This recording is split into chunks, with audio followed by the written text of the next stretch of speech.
Hello students, now we are going to see the next part of the same lesson, that is maps our companions. Okay, तो हमने इसके पहले की video में देखा था कि काउंटर लाइन मेथड क्या होता है ना बच्चों। अब हम लोग देखेंगे लेयर टिटिंग मेथड.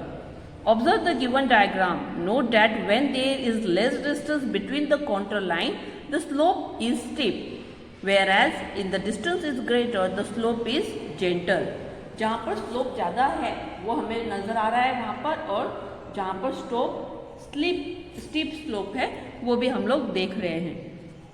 अब हम लोग लेयर टिटिंग मेथड देखेंगे. This method is based on the contour lines. In this method the space between the contour lines are filled with colour.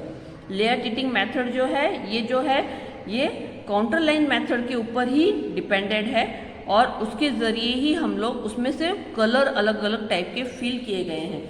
Different colors are being filled to measure the different height of the same landform. Okay, counter line method पहले बनाया जाता है. Counter line method से map बनाया जाता है और उसके बाद में उसमें सिर्फ अलग अलग कलर फिल किए जाते हैं. ठीक है, each colour indicates a specific height. हर एक कलर एक स्पेसिफिक हाइट दर्शाता है.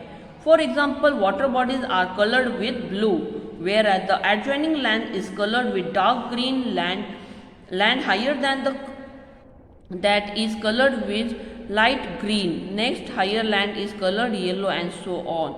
इस तरह से अलग अलग कलर्स देकर वहाँ पर लैंड की जो मेजर है, हाइट की मेजर है, वो बताई जाती है. Now we will see the digital elevation model. This is the most modern method. ये सबसे मॉडर्न मेथड है. In this the information obtain through the man-made satellite is presented with the help of computers. यहाँ पर satellite को man-made satellite को present करने के लिए मैन-मेड सैटेलाइट द्वारा इंफॉर्मेशन ऑब्टेन की जाती है और उसको बोलते हैं digital elevation model. See the map C. In it we can directly observe the difference in the height of landform. Maps made using the above method help in understanding the physical setup of a region. In other words, they give us the idea of the height, relief and slope. Using the computers, we can even find the height of each point on a digital map. Physical maps can be used in military operations, tourism, drawing up mountaineer routines, in making regional development plans, etc. अब यहाँ पर हम लोगों ने जो देखा digital elevation model जो है, ये हम लोग डायरेक्टली सैटेलाइट द्वारा हम लोग इंफॉर्मेशन गैदर करते हैं. इससे हम लोग आसानी से कोई भी जगह की हाइट कंप्यूटराइज करके हम लोग उसको देख सकते हैं. और ये जो डिजिटल मैप्स होते हैं ये ज़्यादातर किसको यूज़ होते हैं? मिलिट्री ऑपरेशंस के लिए, टूरिज़म्स के लिए, drawing of the mountaineer routes, और इसके लिए ये यहाँ पर यूज़ होते हैं. Okay students,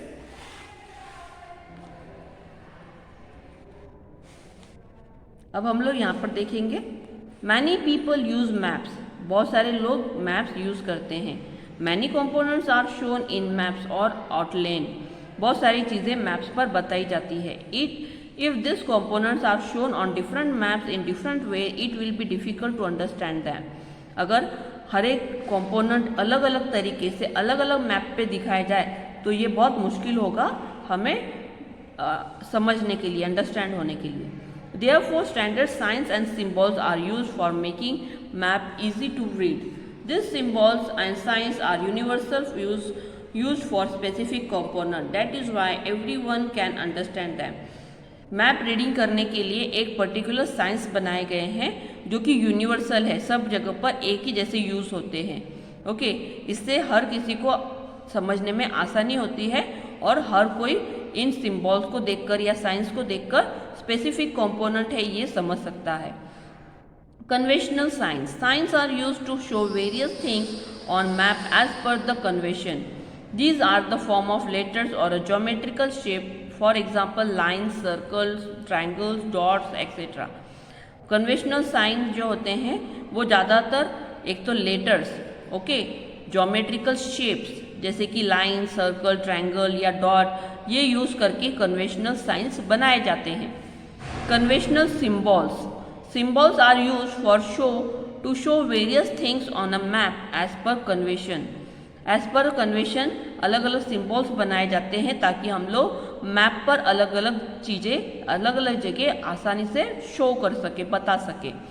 symbols are miniatures drawing of the respective objects. For example, temple, mosques, fort, etc. are being shown by using the conventional symbols. See on next page, the use of the sign and symbol in a map helps the reader to get exact information about the place on a map. A list of the things that is a sign and a symbol represent in the given in a key or to the map. अब यहाँ पर आप लोग देख सकते हैं अलग अलग सिम्बॉल्स दिए गए हैं। आप लोगों को ये वाले सिम्बॉल्स तो पता ही होगा। ये वाला सिम्बॉल आपकी बाल भारती बुक पर है। ओके, ये वाला जो सिम्बॉल है ये स्कूल का सिम्बॉल है, ये हॉस्पिटल का सिम्बॉल है, ये गर्ल्स और बॉयज़ का सिम्बॉल है, ये दूरदर्शन का सिम्बॉल है और ये लिटरेसी का सिंबल है ना।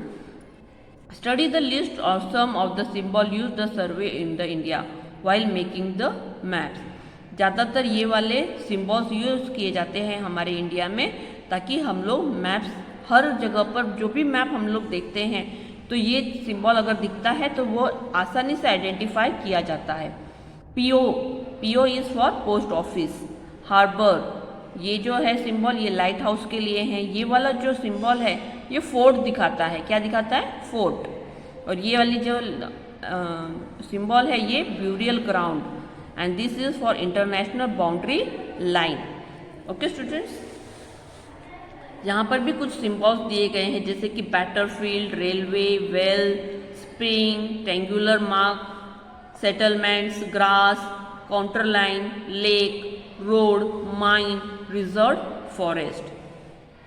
अब यहाँ पर हम लोगों ने ये जो डू यू नो है ये वाला पार्ट हमारा डिलीट हो चुका है तो हम लोग ये वाला पार्ट नहीं करेंगे। ये वाला जो होमवर्क है, ये वाला जो पार्ट है ये आपको एज अ होमवर्क करना है आपके बुक में। ओके स्टूडेंट्स, तो हमने अलग अलग टाइप्स के मैप्स जो हैं उसके बारे में देखे और कुछ जो सिंबल्स जो कि यूनिवर्सल है, ये जो सिंबल्स है ये आपको ड्रॉ करने हैं आपके बुक में। ये वाला पार्ट और ये वाला पार्ट आप लोगों को आपके बुक में ड्रॉ करके उसके आगे ये नाम लिखने हैं। Okay students, I hope you all have understood the lesson. It is very simple lesson how you can read any map with the help of these symbols.